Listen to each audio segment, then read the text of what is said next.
Tenor solves what we call the, pre-visit processing problem or pre-service processing problem, which is that when a patient gets sent from point A to point B, if they don't know where they're at, if they don't know when they're getting their supplies, it's a nightmare place to be. As a patient, you're just gonna be like, oh, I got sent for a CPAP and then I just got contacted within 15 minutes and I knew exactly how much it was going to cost me. And then it was there super fast. Almost like an Amazon experience. You want to have one of those kinds of user experiences for patients. It feels like I just bought, a book from Amazon and life was easy. It sounds like this is kind of also what excites you about the future. Is there anything that kind of scares you on the other side of the coin? Sorry, I said I was optimistic, but that stuff has some horrifying, potential outcomes there that we should be pretty cognizant of.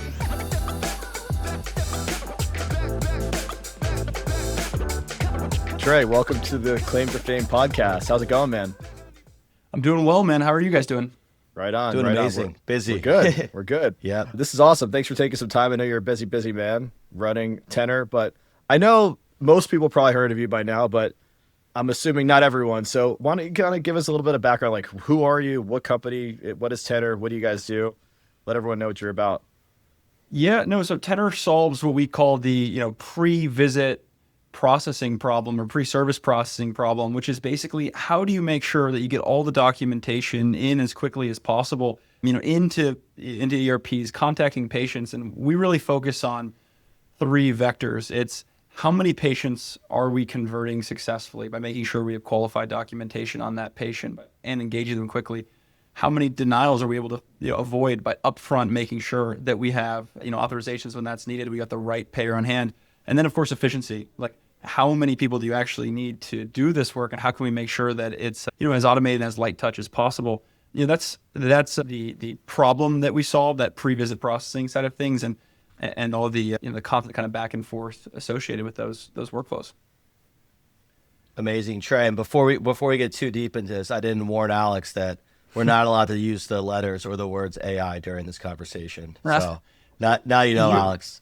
No, I know. It's your big thing, man. You got a big stigma against it. I remember when we were at MedTrade, actually, I saw you guys had a booth there, and their big thing was I'll give you guys $5 or some sort of amount of cash if anyone says AI. So we don't want to have anyone from your team say it. Why is that, by the way? What's the background on that? So I mean, it kind of started out as a little bit of a joke, and then kind of became a principle. So the joke or the irony of it was in the sort of pandemonium of post-GPT, everybody buying anything off the shelf that said AI. I think what we saw was there was sort of a moment in time where you could kind of take advantage of people that didn't really know what was what, but maybe they were getting yelled at by their board to buy AI or something like this. And we just sort of said, that's not what the conversation should be about. It should be about what is the problem you're solving, what is the value you're delivering to patients and the referral sources, and to, of course, providers that we work with, suppliers as well. And so it's look, we will show you the models that we've built, how we've done it. But we thought it would be kind of funny if one of the big, what we believe will be one of the biggest, healthcare companies built around language models, if it didn't say, those two letters at all. And then it sort of evolved into this thing of forcing our sales team to not capitalize. It's one thing for me to say, look, I'm not going to say AI. I want to be able to talk about the models. I want to speak about how we do some of the things that we do. It's a lot better too when you force our sales reps. They can't just sort of wave their hands and say, oh, then the AI magic takes over and the bots are raising your kids. It's that's a ridiculous. It's almost like a crutch when you have that in your back pocket, when you have the hottest buzzword that you're out there promoting. So exactly. Yeah. So that was effectively why we decided to do it, and we've stuck to it, and I stick to it. And it's it has probably lost us truly millions of dollars at this point by not trying to ride a hype wave, but I think it means that the customers that we attract and the customers we work with have real business problems that they solve, and they we measure it over those three vectors, and I think that's what'll matter at the end of the day, not just oh, did you use AI powered agentic systems, be it, and then you find out it's just a team of people off doing the work. Yeah. So, did you see that news? Plug ChatGPT in the back end? Was that yesterday? I forget what company it was, but it was 700 people offshore actually clicking the buttons instead of actual AI. That was my speech. I don't know, Wayne, if you remember this. 2 years ago, I did a thing at MedTrade that was the smoke and mirrors of AI. Yeah. And it was talking about how almost every big company has been associated with some major fraud around how they misrepresent, their model capabilities. And it's if you can't even trust Amazon's use of that technology, like how are you gonna, trust a random booth at a vendor in Medtrade? And so that's why it's like, well, you can't trust like real outcomes, real results. So we're like, all right, just have all the conversations around that. And I think it's worked well. Yeah, I saw you guys did like a rebrand, right? I saw like the whole website just went live. Looks sweet. All new colors, all new design. What's the story behind that? Taken away from the whole, purplish blue style, to this new kind of like natural tones. There's got to be something behind it.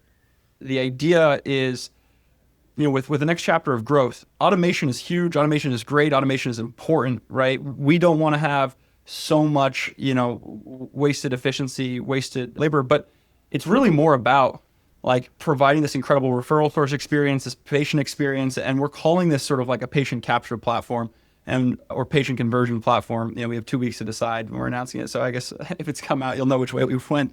Okay. And because we really think that's the most important thing is that when a patient gets sent into a provider, how do I as a patient know exactly where I'm at every single step of the way so that I'm not sent into, feeling like I got sent into sort of the black hole of the US healthcare system? That was like the problem we originally set out to solve. And we had this just like legendary speech from, one of our like solution architects. And he came to me kind of one night and he was like, Trey, like, listen, we can never forget the problem, right? We need to solve the problem, which is the black hole problem, which is that when a patient gets sent from point A to point B, if they don't know where they're at, if they don't know when they're getting their supplies, it's a nightmare place to be. And that's the problem that we want to solve. And we think the next like level of products that we're releasing is more about the patient experience, the referral source experience, and really not just about automation. And so we're shifting our gear away from automation platform and into this conversion platform and really building hubs for the patients and for the referral sources. Interesting. Awesome. So are you looking at that as kind of like almost like an Amazon experience for patients where, on Amazon, when you're getting your product, you see like a process bar of exactly when it's going to arrive and you have an idea of everything. You're, step by step, where you're at. Is that kind of like you want to have like one of those kinds of user experiences for patients? Well, I think the number one thing, right, that Tenor is catching is we're catching when we have incomplete documentation, right? And then we're reaching back out to the referral source and saying, hey, we're missing this information. It's a little bit ridiculous that the referral source can't just go to, Tenor directly and add that information. Or if they send a fax back in, we once again are processing it. We should be able to communicate to the patient, every step of the way what's missing, and then also alternative services that, this provider maybe already has set up in Nico. And so how can we basically help the patient see everything that their insurance covers? So basically it's like two products that we put together. It's our qualification product, which basically tells you, given the documentation we have on the patient and given the insurance information that we have on the patient, do we have enough criteria to qualify the patient for a service? And what services do they qualify that the provider offers? Combine that with our eligibility active coverage and benefits product. Like you can basically say, hey, patient, we know exactly not just what you think you're being sent over for, but all the services that we offer that you qualify for and are ready for. So that's the idea. And then just provide like pizza tracker level granularity to the patients. That's where we're trying to take things. Cool. It's exciting to see the evolution for sure. And that kind of leads me to a question that I have. If you think back to your days, I know you mentioned the AI thing started as a joke, and I think you did some stand-up comedy back in the day, Trey. We can always talk about that. I've heard some of your speeches. They're always entertaining. But if you think back in the day, do you have like a moment where it was like the first yes, where it was whether a customer or an investor, and kind of the first turning point that you guys were on to something, anything jump out at you from back in the day when the journey first started? Well, I've got like some of the best sort of advice that I was given was, to really just make sure you're talking to customers every single day. And the thing about stand-up that it teaches you, but it's always awkward too, right? When somebody brings that up, it's like I always think of like Finding Nemo, and he's like, oh, you're a clownfish, you must be funny. And it's like, oh, you did say I'm being funny, and then I like proceed to not be funny for the rest of this podcast. What I think stand-up teaches you is to sort of just embrace the discomfort that comes with realizing that you're not that funny. And, in the world of software, trying to create value for people, it's like embracing when you haven't done your job, when you weren't that funny, when you didn't create it. And so early on, I think it was this like, sort of the eating glass experience of like, damn it, we haven't done it yet. But facing that over and over and talking to customers and not trying to like, hey, so we're actually like all good, right, guys? It's like, no, like, are we doing it? Like, are you sure we're worth this dollar amount? And then face that. And then it's like, well, what could we do? And like, how do we fix this? And I think you see providers do this constantly, like fall on the sword, be great service vendors and like make sure that they have an incredible service. but it's so uncomfortable to do it and to like sit in the pocket and just ask hard questions. And I think stand-up is like the equivalent of like sit in the pocket, say the stupid joke, get laughed at, get not laughed out of the room, be so embarrassed that you go home and you're like cringing the rest of the night. I mean, that's what those early yeses or lack thereof was. But you bomb 10 times. By the 11th time, somebody will laugh. You know what I mean? And that's how I try to think about it today. Yeah, absolutely. I think, yourself, still being involved in customer conversations, that's how I personally learned everything I know about DME. And, you and myself, we didn't own a DME before doing this. And like, you learn so much just from hearing the perspectives of, at this point, hundreds, if not thousands of conversations. And it's easy to pick up on trends, but it's also interesting that there's so many also unique problems between different payers, different products. And then it can also vary on how big or small a company is. So to your point, I think the conversations really just shed so much light, and it's awesome to hear you still do that.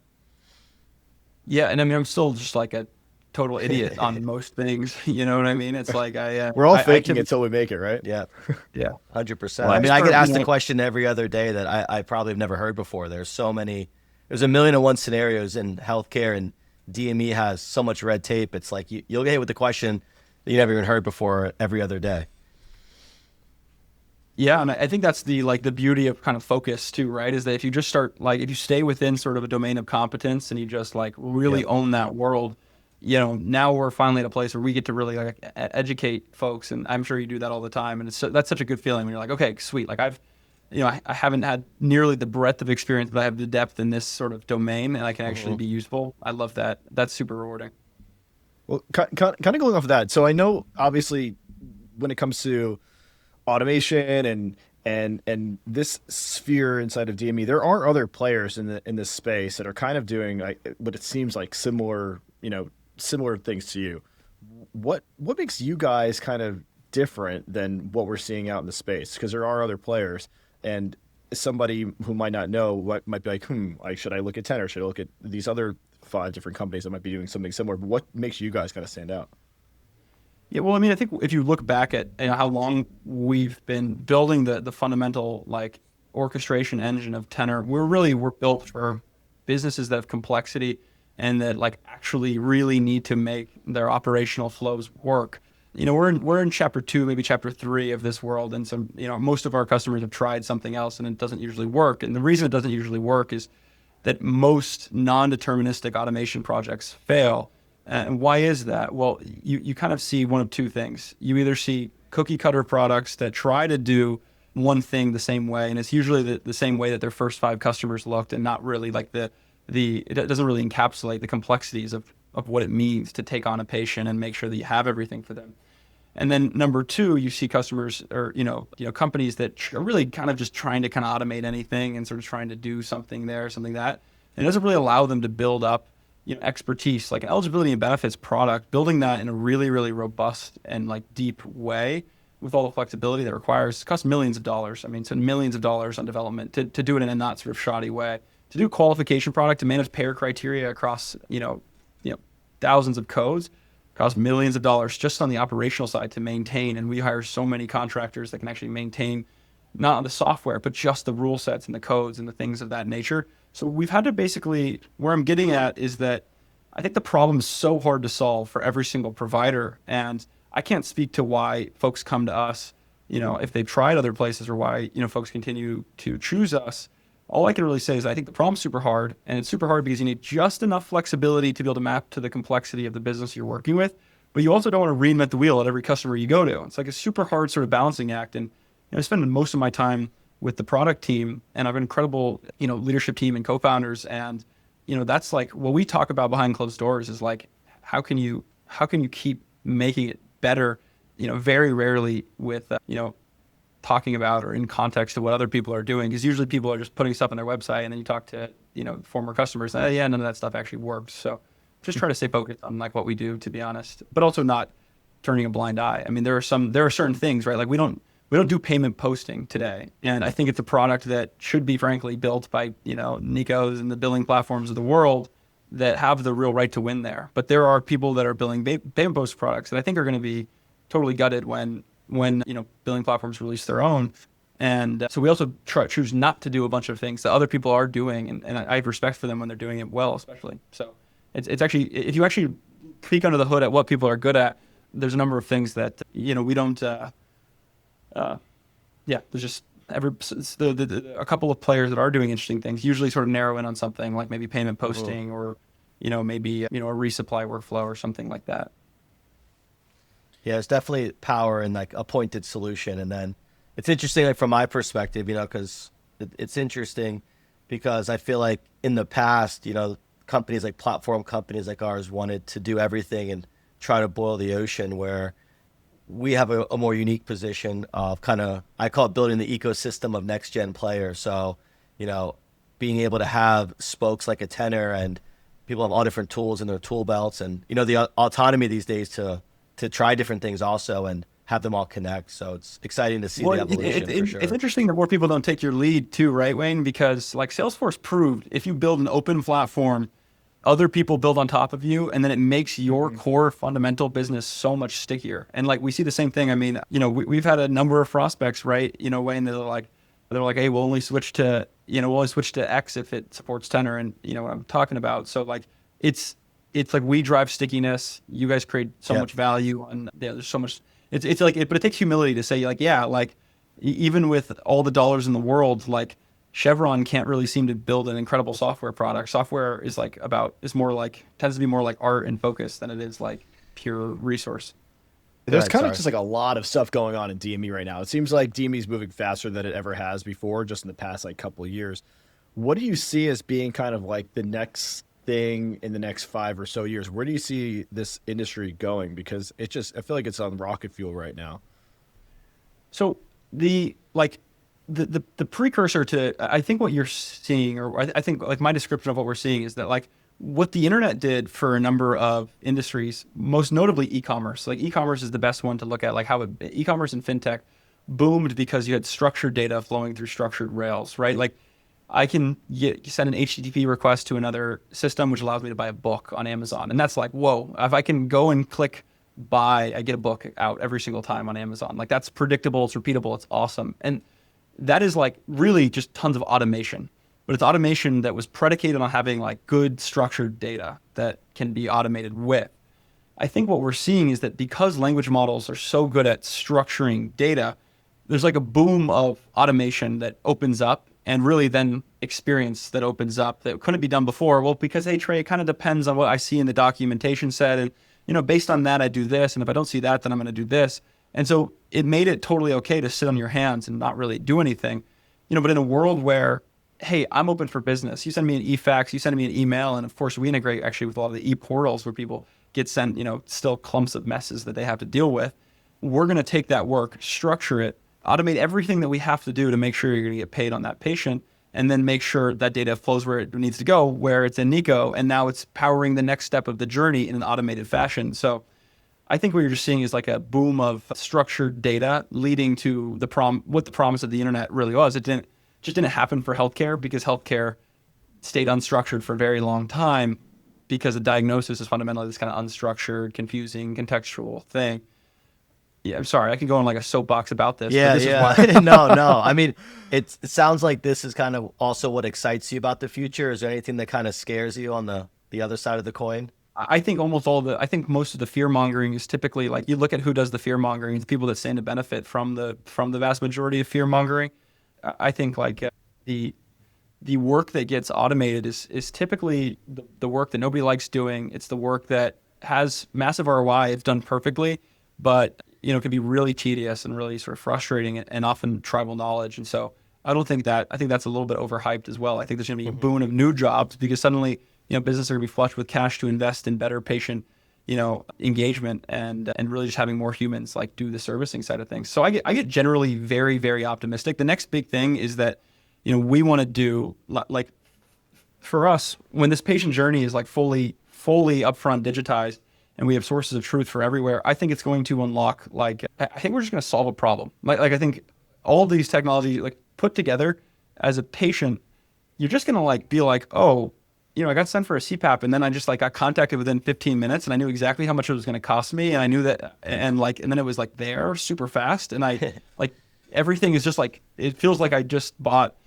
a book from Amazon, and like life was easy and well articulated. I don't know. I mean, I'm just super optimistic, and I'm short term very pessimistic, but I'm long term like this stuff works and it's going to solve a big problem. So yeah, and I think it'll be the answer to a lot of other issues that come up. So yeah. Yeah, I mean, you're talking about taking something that could have taken a week or two, which in this day and age is mind-boggling, to 24 hours. So it's definitely going from 0 to 1. It must feel like in certain scenarios. It's such a painful, week, right, for the patient. Yeah. You're in a black hole, and it's, black holes are known for their lack of gravity. Right? It's just like painful, and you're torn apart in every way, right? So, how do you make sure they get the treatment they need very quickly? We'll switch to a little bit more fun, less work. So, Trey, just got a couple, I don't want to say would you rather, more of a one or the other rapid fire questions. You ready? Let's do it. Yeah. Morning person or night owl? Morning for sure. Deep work with music on or in silence? We have work playing at the office probably 90% plus of the time. And I know you guys are the same, Wayne. So that's music for me. Slack or email? Honestly, email. I love Superhuman. It's like a dream. So Superhuman, otherwise Slack. But by the way, email, what's the deal with Superhuman? I see people send emails with Superhuman all the time, and I don't know. Tell me about that. What is it? That is the best. It's the best $30 a month you'll ever pay. It is really? Like once you have to commit. You have to commit 45 minutes to really learning it. But I mean, listen, like we solve a big inbox and processing problem. Like I want to be very fast at doing everything that is going in and out of the business for myself personally. So Superhuman has just been like, it's just such a good product. I got an email from someone on your team, Trey, and I noticed they use Superhuman. I've been meaning to look at it, but shout out Superhuman. We'll check it out. Yeah, not sponsored.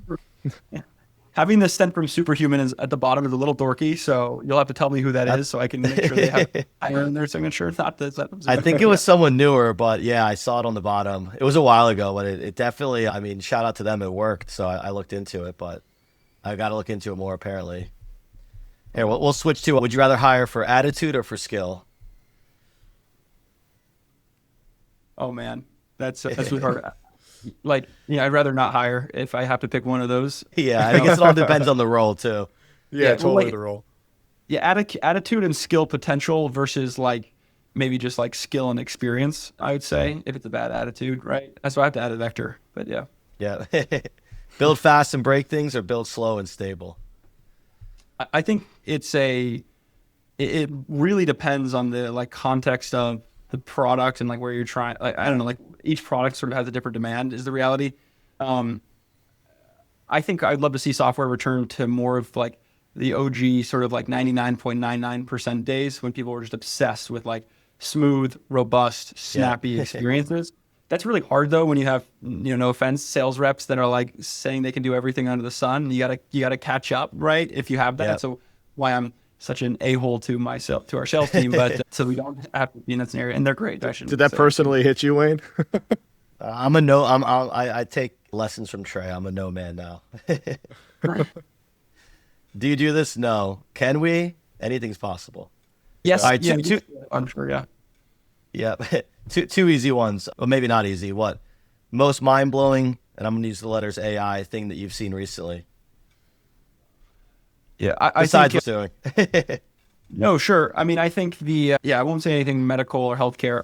I think it might be, I guess I obviously said I'm like, very optimistic, but what's happening with video models, video generation models is like, I do not think that the world is totally ready for that. I've got a friend who does over 1% of all TikTok posts. It's like, he's like, the guy that if you see these like weird, like who created that post and why is it kind of viral? Like he just auto generates these massive amounts. And the amount of videos online that you're already seeing that you might think are real, that are just simply not, it's going to balloon. And I think that blew my mind when I saw like how frankly, like this whole podcast, people are genuinely faking like podcast clips now very easily.